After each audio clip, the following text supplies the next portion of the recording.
Recently news आया कि STA token के इंडिया हेड को अरेस्ट कर लिया गया। रीजन दिया गया क्रिप्टो बेस्ड पॉन्जी स्कीम के कारण यहाँ पे अरेस्ट हुआ है। तो सवाल मन में आएगा ना कि आखिर ये पॉन्जी स्कीम होता क्या है, ये इलीगल क्यों है, पॉन्जी स्कीम जो है ये फ्रॉड के कैटेगरी में क्यों आता है। आप जहां पे भी अपना पैसा इन्वेस्ट किए हुए हैं तो कैसे पहचानेंगे कि कहीं ये इन्वेस्टमेंट पॉन्जी स्कीम में तो नहीं लग गया है। और चूंकि अपने इंडिया में इलीगल है पॉन्जी स्कीम, इसलिए आपको इसके बारे में समझना जरूरी है, क्योंकि आपका पैसा बहुत मेहनत से आया हुआ है, बहुत मेहनत से कमाया हुआ पैसा है। तो कुछ मिनट का वीडियो है, समझ लीजिए ना पॉन्जी स्कीम क्या होता है। ठीक, देखिए पॉन्जी स्कीम जो है ना, ये चार्ल्स पॉन्जी के नाम पे लाया गया और इसने क्या किया था, एक समय एक ऐसा स्कीम बनाया था और जिसके बाद जो है वहां पे एक तरह से बहुत ज्यादा लोग इसमें जुड़ते गए और बाद में पता चला यार इन्वेस्टर के साथ तो फाइनेंशियल फ्रॉड हो गया।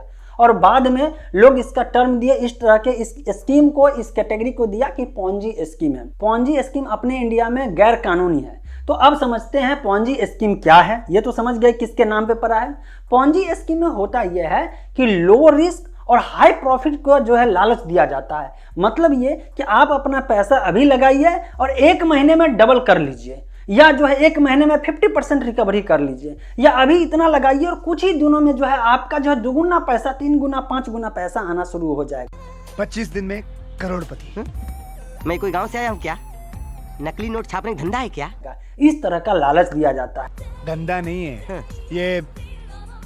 ओह सरक उधर, एक स्कीम है, अमीरों की स्कीम मेरे हाथ लगी है। ठीक, लालच तक तो ठीक है, लेकिन इसके जो स्कीम होता है इसमें क्या होता है कि जो पुराने इन्वेस्टर होते हैं, मतलब पुराने लोग जो ज्वाइन किए हुए हैं, उसका जो है इनकम बढ़ता है या प्रॉफिट होता है वो नए लोग के लाने से होता है। मतलब कि नए लोग जैसे जैसे ज्वाइन करेंगे उसी के पैसे का कुछ कुछ परसेंटेज जो है उससे पहले के ज्वाइन के लोगों को दिखाया जाएगा और दिया जाएगा। तो पुराने लोग को क्या लगता है, यार देखो मैंने इतने लोग को जोड़ा है, अपने प्लान में शामिल किया है, इस कारण से मुझे इतना कमाई हुआ, और लोगों को मैं जोड़ूंगा। और इस तरह से अपने जो है जितने लोग को जोड़ा है उसको भी मोटिवेट किया जाता है कि देखो यार अभी तो थोड़ा सा इनकम हो रहा है, एक काम करते हैं और ज़्यादा लोगों को लाते हैं। और धीरे धीरे जब इसकी संख्या बढ़ती जाती है तो एक तरह से पॉन्जी स्कीम में ही पिरामिड जो है स्ट्रक्चर तैयार हो जाता है। और तो शुरू में जो क्या होता है, लोग जुड़ता है, उसके नीचे फिर से इधर उधर जुड़ते ऐसा स्ट्रक्चर तैयार हो जाता है कि नीचे जो ज़्यादा लोग जुड़ता है सबका प्रॉफिट जो उसी के पैसे को ऊपर भेजा जाता है। और लालच क्या दे, देखो उसने उस समय ज्वाइन किया था, आज इस लेवल पे पहुंच गया है, इतने करोड़ रुपया महीना में कमा रहा है, ये गाड़ी, ये बंगला, ये सब है। अब जो है और लोगों आया, एक समय ऐसा आता है कि जब जो है आदमी की संख्या बढ़ जाती है और इसके बाद प्रॉफिट आना कम हो जाता है लोगों को, चूंकि उसी का पैसा ऊपर तक पहुंचते चला जाता है और लास्ट वाले को जो है सबसे ज़्यादा नुकसान होता है। तो ये एक फाइनेंशियल फ्रॉड के कैटेगरी में आया, इसी कारण से ये इलीगल है। और देखिए यहाँ पे पॉन्जी स्कीम एक और होता है, ये जो स्ट्रक्चर तैयार होता है इसके पीछे जो है पैसा जो है मनी सर्कुलेशन हो रहा होता है, पैसा रोटेट हो रहा होता है। ठीक, अब पैसा रोटेट हो रहा है तो इसके पीछे सिर्फ पैसा का ही खेल है, बाकी इसका जो रियल बिजनेस है वो एग्जिस्ट ही नहीं कर रहा होता है। मतलब कि इसका कोई जो है business model, proper business model, legal structure कोई तैयार यहाँ पे नहीं रहता है। इस कारण से ये जो है फाइनेंशियल फ्रॉड के कैटेगरी में आता है। इसमें जो है देखिए हमेशा से अपने देश में जब भी कोई इन्वेस्टर होता है, क्योंकि इन्वेस्टमेंट सबको करना चाहिए, मैं हमेशा से कहता हूँ कि आप जितना भी पैसा अर्न किए हैं, आपके पास पैसा है, उस पैसे को कुछ पार्ट का जो है हिस्सा कहीं ना कहीं सेफ इन्वेस्टमेंट जरूर करिए। लेकिन क्या होता है, फ्रॉड करने वाले लोग इन्वेस्टमेंट के नाम पे तरह तरह के स्कीम लाते हैं और उस स्कीम के तहत लोगों को, इन्वेस्टर को लालच दिया जाता है कि आप ज्यादा प्रॉफिट तुरंत में लखपति करोड़पति सब बन जाइएगा, इसमें जुड़िए। और जैसे जुड़ते हैं फिर पता चलता है यार आपको जो है और ज्यादा कमाने के लिए आ तो रहा है पैसा, लेकिन और कमाने के लिए और लोगों को जोड़ा जाएगा। तो जहां तक मुझे मालूम है जो एसटीए टोकन में भी क्या होता है कि आपको शुरुआत में पैसा लगाना होता है और जितना भी पैसा लाएंगे उसका जो है कुछ परसेंटेज तो आपको मिलेगा। और इसके बाद एक लॉक इन पीरियड होता है कि आप 100 डेज शायद या जो भी है 90 डेज या 100 डेज जो है उस समय तक पैसा नहीं निकालेंगे। तो एक तरह से उस फंड में जो है पैसा आपने लगा दिया, आपके जैसे और लोग ने लगाया।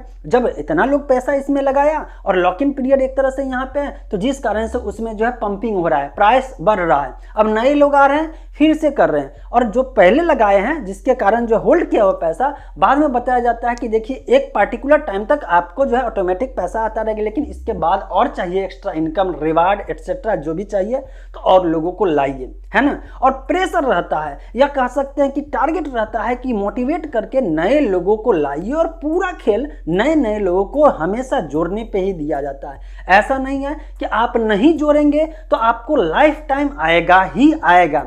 कुछ लोग कहेंगे यार लाइफ टाइम आएगा, वो इसलिए कहा जाता है क्योंकि आप ही नहीं, आपके जैसे बहुत सारे लोग इसमें जुड़ रहे हैं और लोगों को पता नहीं चल रहा है, जिस कारण से ऐसा हो रहा है। लेकिन आने वाले समय में जो है क्या होता है कि इस तरह के स्कीम के कारण जो लास्ट का जो इन्वेस्टर होता है, लोग ज्वाइन करते हैं, उसके साथ इतना ज़्यादा फ्रॉड हो जाता है कि कुछ लोग तो ज़मीन जायदाद बेच के लगा रहे हैं। अब कुछ लोग कमेंट में कहेंगे यार तुमको ज़्यादा समझ में आ रहा है, तुमने निगेटिव बताया है, ये तो हमेशा से आता रहेगा। तो मैं आपको बताना चाहता हूँ कि ये आपका काम है, मेरा काम है जो जेन्युइन चीज़ है बता देना।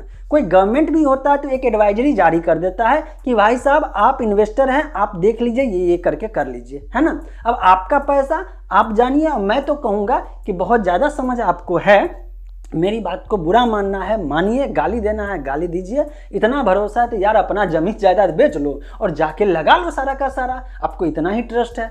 मैं आपको ये नहीं कह रहा हूँ कि ये करो या ये ना करो, मैं कह रहा हूँ कि जेन्युइन पॉइंट क्या है। अगर STA टोकन का इंडिया हेड को अरेस्ट किया गया है तो जो भी न्यूज देखिएगा उसमें रीजन दिया गया है क्रिप्टो बेस्ड पॉन्जी स्कीम, और मैं बात कर रहा था पॉन्जी स्कीम के बारे में। दूसरा होता है pump and dump, pump and dump का खेल इसमें बहुत ज़्यादा होता है, तो ये भी इलीगल है इन्वेस्टमेंट के पॉइंट से पंप एंड डंप करना। किसी रीजन से आर्टिफिशियल तरीके से पंप करवाइए, नए लोगों को हाई प्राइस पे खरीदवा दीजिए और अपना जो है सस्ता में रखे हुए हैं, फ्री वाला रखे हुए हैं, उसको सेल करके और फिर जो है निकल जाइए। एकाएक सेल करिए, वो हो जाएगा डंप। प्राइस डाउन हुआ, लोगों को समझाए यार देखो डाउन हुआ है, फिर वहां पहुंचना है ना, चलो फिर से इसमें लगाते हैं। तो ये हो गया पंप एंड डंप। लिक्विडिटी आजकल देखने को इसमें नहीं मिल रहा है, तो ना लोगों को लिक्विडिटी के बारे में मालूम है, न पंप एंड डंप के बारे में मालूम है, न पिरामिड स्कीम पॉन्जी स्कीम के बारे में मालूम है। और मैं जब कहता हूं कि यार छोड़ो, ठीक है आपने इन्वेस्टमेंट किया ना, आपका इन्वेस्टमेंट बहुत सेफ है ना, कोई बात नहीं है, एटलीस्ट सर्च तो कर लो, समझ तो लो कि पॉन्जी स्कीम क्या है, समझ तो लो पिरामिड स्कीम क्या है, समझ तो लो कि ये पंप एंड डंप क्या होता है। और सबसे इंपॉर्टेंट चीज, आप इन्वेस्टमेंट करने आए हैं ना, तो इन्वेस्टमेंट करने से पहले क्या क्या पॉइंट को ध्यान में रखना है जो सेफ इन्वेस्टमेंट होगा, ये भी तो समझ लीजिए। मैं मानता हूं इन्वेस्टमेंट में ज़्यादा प्रॉफिट में रिस्क भी ज़्यादा होता है, लेकिन तरीका भी तो जेन्युइन होना चाहिए।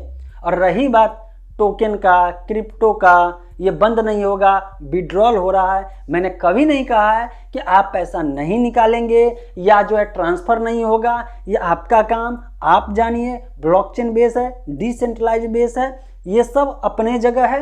बाकी जो है लीगल जो है सेफ्टी जो है इन्वेस्टर के पॉइंट से ध्यान में रखते हुए हम लोगों का काम है कि आप लोगों को जानकारी दे। जानकारी अच्छी लगे तो लोगों के साथ शेयर करिए, नहीं लगे तो मन है तो गाली दीजिए और नहीं तो चुपचाप निकल जाइए। चलते हैं, मिलते हैं फ्रेश और अपडेटेड भाव के साथ।